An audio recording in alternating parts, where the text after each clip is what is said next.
Well, this morning we're we're actually wrapping up our series in Proverbs. And we're going to be looking at Proverbs chapter 20 this morning, verses 22 and 24. We're going to wrap up Proverbs this week, and quite honestly, I'm glad. Proverbs has been really hard to try to come up with a sermon for. Next week we start the book of Philippians, which is really a joyful encouragement to keep following Jesus, and I'm really excited about Philippians. It's actually one of my favorite letters in the New Testament, so I'm excited about it for that reason. But I'm also excited because it means we're finishing up Proverbs. And while Proverbs has been really good for just practical advice, it's really hard to preach from the book of Proverbs. Proverbs is a different genre of Scripture. So when we think about Proverbs, there's no storyline. It's not like we're reading a story and we're trying to see how God was working in that story. We aren't invited to worship as we are with the Psalms. We're encouraged to be wise and given little snippets that explain to us what it means for us to be wise.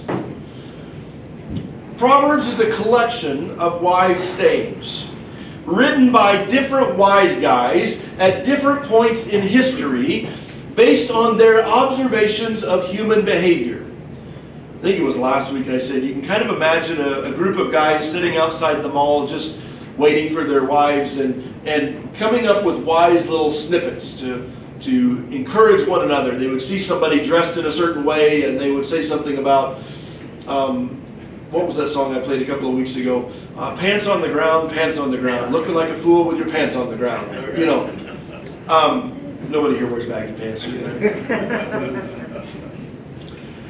The Proverbs were really the observation of humans and saying, how can we make better decisions? In many cases, better decisions than I've made before. Anybody have decisions that they've made that they wish they could have back? And situations that kind of pull the emotion out of some situations, helping us to see the rationale instead of just responding emotionally to situations. Some of the Proverbs have spiritual implication, but many of them are just life in general, which makes it really hard to preach. They call us to think about our actions. That's a good way to look at Proverbs. It's really about how do we interact with other people. Proverbs are intentionally precise statements. So they've been wordsmithed to be very precise and very to the point, which means that there isn't much meat on the bone for preaching. So when I look at a passage of Scripture to preach a sermon on that passage, I'm looking at the nuances of what the Word says. I'm looking at the storyline behind it. I'm looking at all of these things to say, what is this message? And in Proverbs, all of that is missing. So it's just a matter of looking at, here's a wise statement. Think about that. So this week, and I don't know how many times I read through the Proverbs this week. On the plane, in our 3-hour layover in Denver, at the hotel in Nashville, just kept reading through. It's like, Lord, please let something jump. And finally, I think it was around Wednesday evening that something jumped. And two verses jumped at me. And I think they jumped at me because they're things I struggle with. And perhaps you struggle with these as well. And if not, I'm sorry, and next week will be better. So Proverbs chapter 20, starting with verse 22. Don't say, I will get even for this wrong. Wait for the Lord to handle it. Don't say, I will get even. Wait for the Lord. And then verse 24. The Lord directs our steps, so why try to understand everything along the way? Now, these are two distinct proverbs, so they're not connected. There's another statement in the middle that's equally wise but not tied together. The first one is getting even. And so this is one of the biggest motivators in our culture. Getting even. It was interesting, as I was working on this sermon, I know that that's kind of the plot line for a lot of the movies that we watch. And yesterday I just Googled the best movies about revenge. And there are lists of 50 to 70 movies about revenge. And there's multiple lists. And I just went through and read the synopsis of them. And you read this movie or the synopsis, and then you read this synopsis. That's the plot line for so many of our stories. It's a concept that our culture reinforces. It's important for us to get even with others. It's the plot line in many of our movies and TV shows. And it makes a good story, doesn't it? It makes a good story because in so many of these, someone who is completely non-assuming, non-violent, gets offended, or someone in their family gets hurt, and all of a sudden, they go from being this very peaceful person to exacting revenge in a way that makes you just sit back and say, wow, I didn't think they were capable of that. It's a good story. It's a good story because we all want to see justice. Right? We all have situations where we really wish this was different. We really wish we could tell that person how wrong they are. We all have situations where we feel like we've been wronged. We all have situations that just aren't right. And some of these stories linger with us for decades. Anybody have any of those stories? I have one of those stories. 27 years ago, I was driving a box truck delivering office supplies. I had just moved to Colorado Springs to go to college, and my first job was delivering office supplies. So I would go from Colorado Springs to Woodland Park and Divide, then back to Colorado Springs, then to Canyon City, and then Pueblo, and then back to Colorado Springs. And one of my first days driving to Woodland Park, anybody ever been to Woodland Park, Colorado? Beautiful little tourist town. I went to turn on Center Street to go deliver to the City of Woodland Park offices. And I'm in a box truck, and I pull onto Center Street right as somebody else comes the other way, and we're stuck. There's not room for both of our vehicles. And I'm sitting there. Now, understand, I grew up in a little bitty town. I had to drive 12 miles to get to a stoplight. I did not know how to city drive, and I moved to Colorado Springs. I moved from a town of probably 20, if you count the dogs, to an area of about 600,000. I'm not accustomed to driving in the city. And I pull onto Center Street, and this lady rolls down her window, and she says, "Hey, idiot, I was here first, back up." And so I back up. Now here's the turn. I actually went on Google Streets to get the image so you can see. And here's what I learned as soon as she went and then I went forward. It's a one-way street. She was going the wrong way. So every time I drive through Woodland Park and then see the horse on the building, I remember staring at that horse as I was waiting for her to come out. Every time I drive through Woodland Park, I get angry. It's been 27 years. Every time I see a horse on a building, there's one downtown Bozeman, I get angry. And I want to tell this lady off. I don't even know her name. I don't know who she was. She just called me an idiot for driving correctly when she was the idiot. Anybody ever feel that way? I'm going to give us a discussion question now rather than the beginning. I want you to take a minute and talk. Do you remember a time when you were wrong in a minor way, something like this, where it's not like it's something significant, but something minor, like somebody made me back up in traffic? Is there a situation like that still lingers for you, that every time you think about it, you get angry, you get frustrated, you want to get even? I'll give you a minute to talk about it amongst yourself.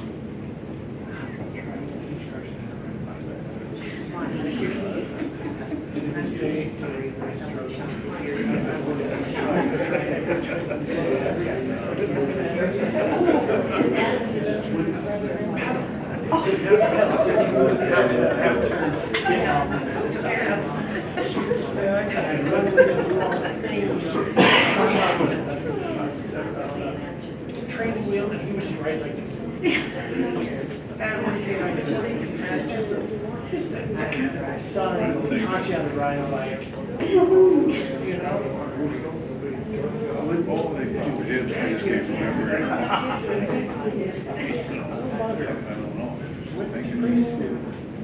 I think most of us have stories like this. We've got the minor stories, the small ones that really don't matter in the scheme of things. Really, it doesn't matter in the scheme of things. But every time I drive by that street, I hope that that lady at some point drove back by there and saw that it was a one-way and she was going the wrong way. And I did last night. I looked up old pictures of this building. Even in the black and white photos, that one-way street sign is there. I mean, it's not like that just became a thing. There's no way that... Anyway, we all have these situations. I'll get over it. On my tombstone, it's going to say on the back of it, it was a one-way street and you're going the wrong way. You're the idiot. You're the idiot, yeah. It's been 27 years. I don't know the lady's name. Quite honestly, I don't even remember what she looked like. I do remember she was driving a silver car, but I don't remember what kind of car it was. And nobody was hurt in this. I mean, I was able to back up. I was able to let her go, and then I was able to go. But every time I see a horse on a building, it still gets me. It still irks me. That moment, that flash of anger comes up. We're highly motivated as people to get even. Right? We want justice. And as long as we were the ones being wronged, we want justice.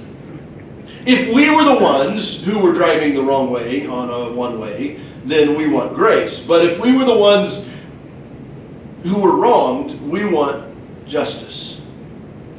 And I have just as many stories of me being the idiot. There was one this week. We were doing a college tour for Ava after we dropped Olivia off. And somebody drove by and just hollered, "Hey, can you tell me where this building is on campus?" And I said, "Right down there." And the tour guide who was with us is like, "No, it's over there." And I was like, "No, it's over there." And the lady's looking at us like, who do I listen to? I'm the old, wiser looking guy. This is a young kid. And he was right. Both buildings started with a B. But I have just as many situations where I was the one wronging, and the rest of the tour I was just walking around feeling like an idiot. Like, come on. Of all the times for you to open your mouth, why did you have to open it then when you don't know what you're talking about? This guy lived in the building she was asking about. He knows exactly where it's at.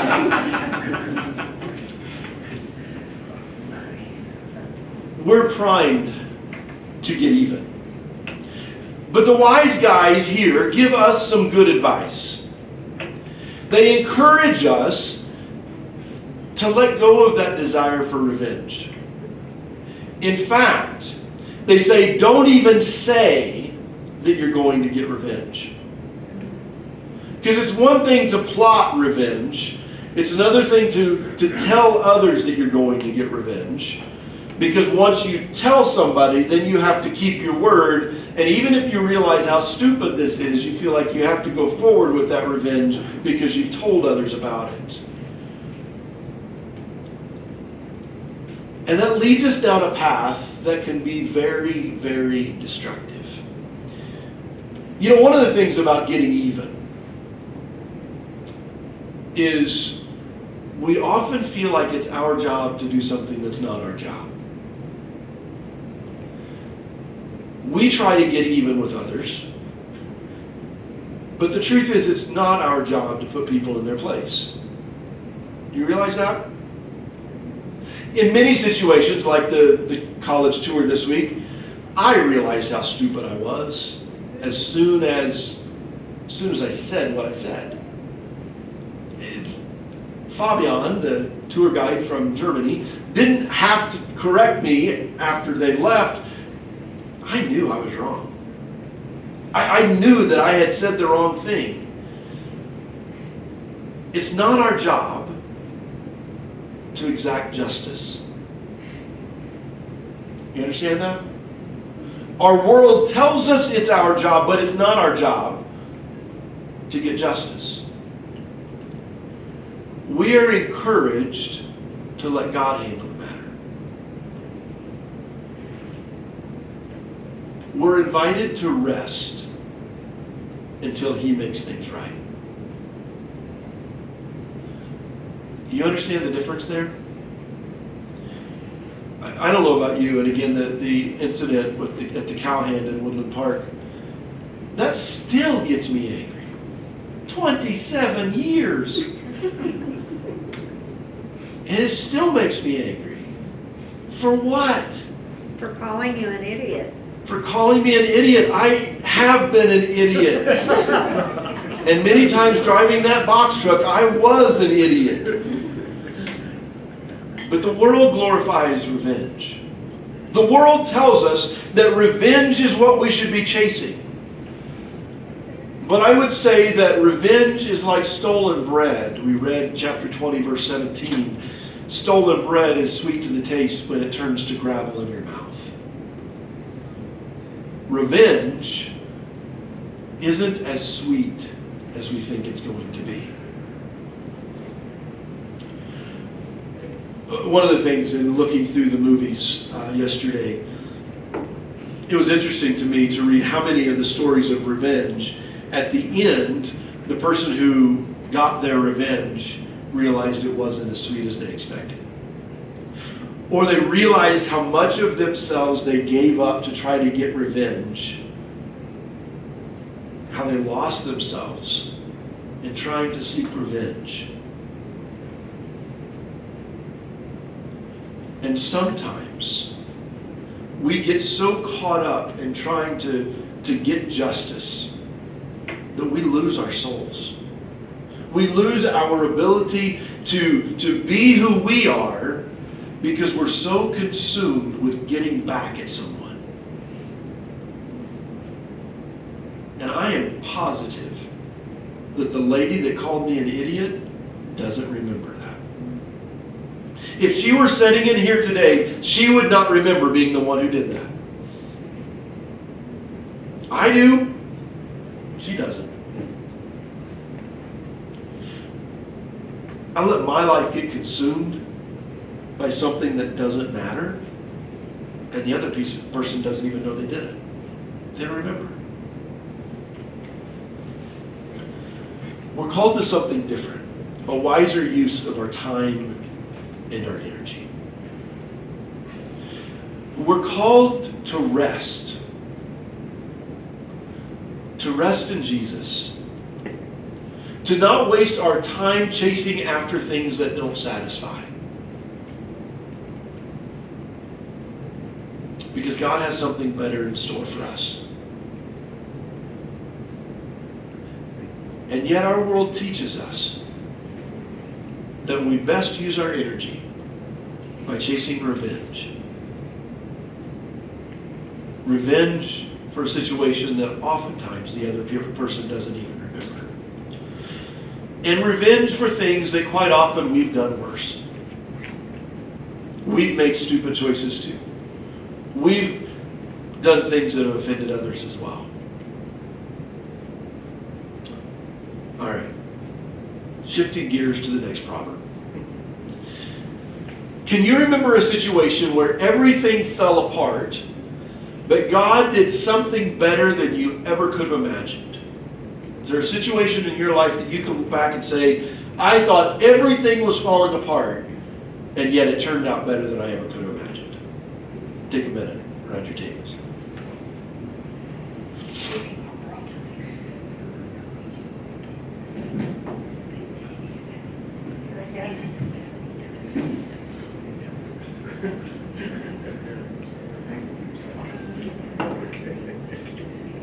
Not very talkative today.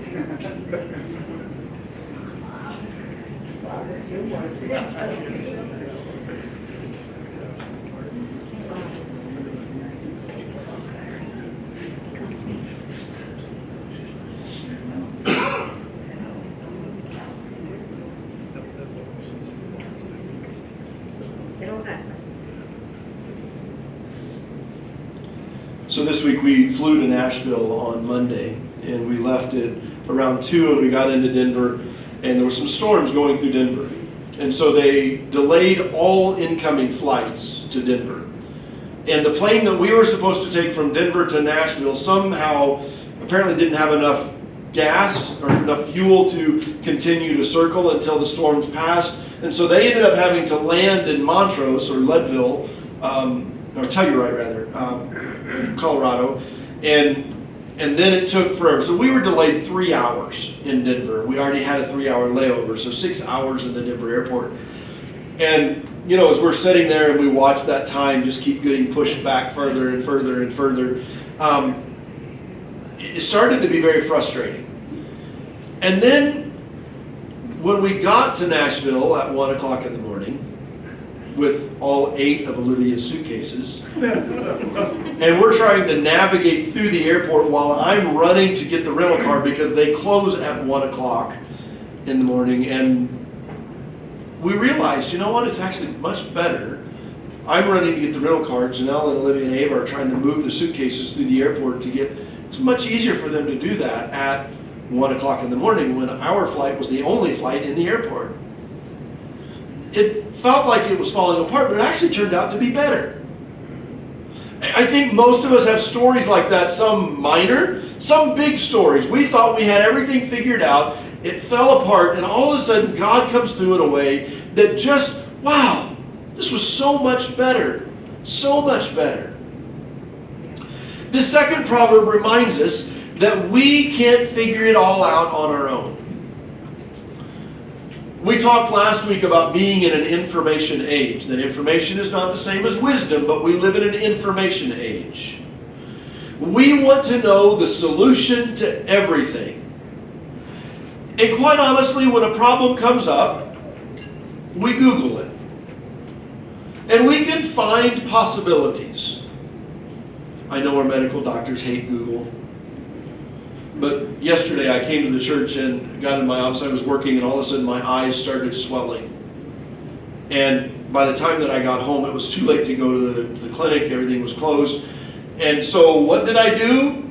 I Googled it. And I tried the first solution that they recommended and it didn't work. And I tried the second and it didn't work. I tried the third, it didn't work. Finally at 4 o'clock in the morning, I got up and Googled it again. And that solution actually worked. I was able to get the swelling out of my eyes. I was able to kind of breathe better. And then I came back in the church this morning and it started all over again. So whatever it is, I'm allergic to something in here this week. We can Google and come up with solutions. That's how we function as a culture, right? We then try to piece together how things should work based on what we found on Google. But here's where reality causes a problem. It's rare that things go the way that we think they're supposed to. Right? We think that the problem is going to be here's where we're at and here's where we're going. Here's our end result. And we think it's just a straight line. But it's actually more like woo, woo, and eventually we get there. We knew that we were getting here and we knew that we started there, but we didn't know all of these whirly whirls in the middle. We thought we were just going to go on a straight line. That's just not the way that the world works. And what happens is as soon as the first woo goes, we get frustrated. We get frustrated not because the situation isn't working out, but because it's not working out the way that we want it to. The situation is going to work itself out. God is working on our behalf. Romans 8 says that He is working all things together for our good. We know that God is working, but we get confused and angry because it doesn't go the way that we think it does. We're somewhere in this. It's not up to us to figure it out. The truth is we're finite human beings. We have limited understanding of our own reality, let alone all of the realities that are going on around us. We may have Google, and you can even ask AI, but they don't have it figured out either. Some of my students have turned in papers that very clearly were written by AI, and AI doesn't know what it's talking about when it comes to some subjects. But this proverb reminds us, and this proverb was written before Google and before AI, but it reminds us that we have a God who does have things figured out. We don't. But He does. And He is working in ways that we can't even imagine or fathom. God is doing things on our behalf that we don't understand what He's doing. And I'm sure that God gets some laughs out of our crazy conspiracies. Out of our, well, it's supposed to be this way, or this must be causing this, or He gets some laughs out of what we're doing. All the while, He is working miracles on our behalf to bring about things that need to be done. I want to remind us that Jesus invites us to rest in Him instead of telling us to go figure it out on your own. To rest from our constant mind games. To rest from our need to control what we can't. To rest in the safety of His arms and His plans. Now, the message of resting in Jesus is a message that conflicts with what the world teaches us. The world teaches us that justice is up to us. Ever hear that in political speeches? We have to make right what was wrong. It's up to us to make things right that were wrong. Except the political answers to making things right that were wrong is to doing wrong to somebody else. Justice is not up to us. Yes, we are called to make good decisions. We are called to consider others that might be impacted. But ultimately, justice is God's thing. It is not our thing. Ultimately, we are called to walk in relationship with God and not try to bring revenge on those who have done us wrong. You ever been in a situation where you were trying to get revenge for what someone had done to you, and then you find out in the end that you were the one who was wrong? The world teaches us that we have to figure it all out. We have to have all the answers. We have to be the ones to figure out how this is going to work. And yet, you ever pay attention to how that works in our world? When we figure it all out, and then there's a scandal that was going on behind the scenes in our figuring it out, numerous people got defrauded. Because if it's up to us to figure it out, we're going to use whatever tools are available, and we're probably going to make a bigger mess.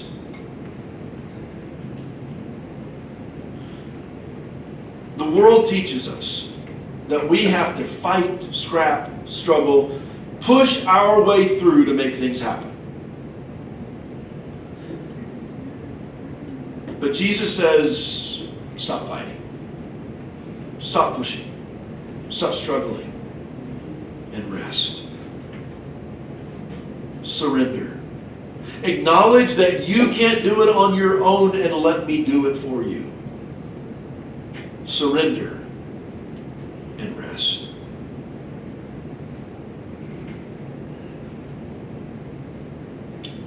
Quite honestly, I don't know that there's a more important message for our culture today than rest in Jesus.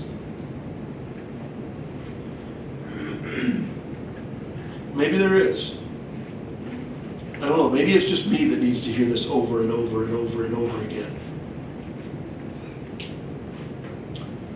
We've bought into the lie that we can do anything we want to do, that we can be anything that we want to be. We just have to fight harder and we can do it.